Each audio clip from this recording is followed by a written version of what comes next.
मध्य प्रदेश के सीधी जिले में पूर्व मंत्री और सीडब्ल्यूसी सदस्य कमलेश्वर पटेल ने जिले में बारिश से खराब हुई धान की फसल को लेकर कलेक्ट्रेट बिथिका कैंपस में एक किसान न्याय आंदोलन किया।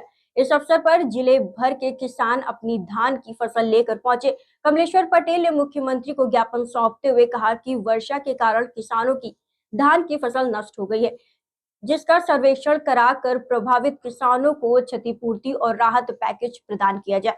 उन्होंने यह भी कहा कि किसानों को मुश्किल से खाद और बीज मिला था और अब प्राकृतिक आपदा के कारण उनकी फसल बर्बाद हो गई है। पूर्व मंत्री ने चेतावनी दी कि यदि सरकार ने किसानों की नष्ट हुई धान की फसल का उचित मुआवजा नहीं दिया तो वे उग्र आंदोलन करेंगे।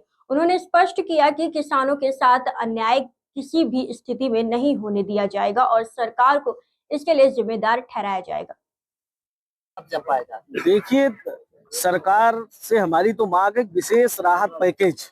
जो नुकसानी हुआ है, किसान पूरी तरह से बर्बाद हो गया, पहले बोनी नहीं कर पाया, अन्य फसलें जो उगाता है वो तो धान के अलावा कुछ कर नहीं पाया, और धान भी अंतिम समय में एक तो खाद बीज के लिए परेशान हुआ, खाद के लिए लाइन में लगा रहा, डंडे खाए, बड़ी मुश्किल में खाद मिली, बड़ी मुश्किल में तैयार किया, समय पे बिजली नहीं मिलती, आवारा पशुओं से किसान परेशान है। चारों तरफ से, एक तरफ सरकार की मार, दूसरी तरफ प्राकृतिक आपदा।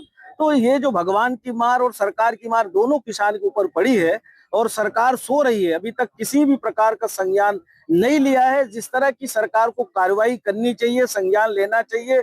10 दिन बीत चुके हैं, लगभग 2 सप्ताह लगातार यहाँ बारिश हुई है और किसान पूरी तरह से तबाह हो चुका है। आप देख रहे होंगे यहाँ सब सड़ी हुई जो धान है, जो उग आई है, वो सब किसान अपने अपने खेतों से लेकर आया है।